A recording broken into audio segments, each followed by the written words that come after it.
Hi అండి, అందరికీ నమస్కారం. ఈ మధ్యకాలంలో భార్యాభర్తల మధ్య, అత్తాకోడళ్ళ మధ్య, తల్లి కొడుకుల మధ్య చిన్న చిన్న వాటికి సమస్యలు వచ్చి విడిపోవడం ఇలాంటి చాలా సర్వసాధారణమైనదండి. ఈ భార్యాభర్తలు వేరే వాళ్ళతో అక్రమ సంబంధాలు పెట్టుకోవడం, లేకుంటే భర్త వచ్చి రోజు తాగొచ్చి కొట్టడము, ఇలాంటి వాటికి ఈ మరుగుమందు అనేది చాలా ఉపయోగపడుతుందండి. ఇది మేము మా పల్లెటూర్లలో స్వయంగా మేమే తయారు చేస్తాము. దీనివల్ల ఎలాంటి సైడ్ ఎఫెక్ట్స్ అనేవి ఉండవు. దీన్ని మేము 2 రకాలుగా తయారు చేస్తాము. ఒకటి పౌడరు, రెండోది పసరు.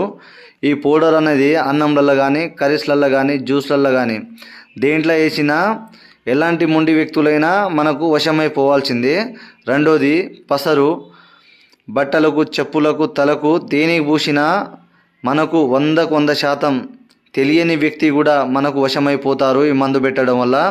ఇది కేవలం మంచి కోసం మాత్రమే ఉపయోగించండి.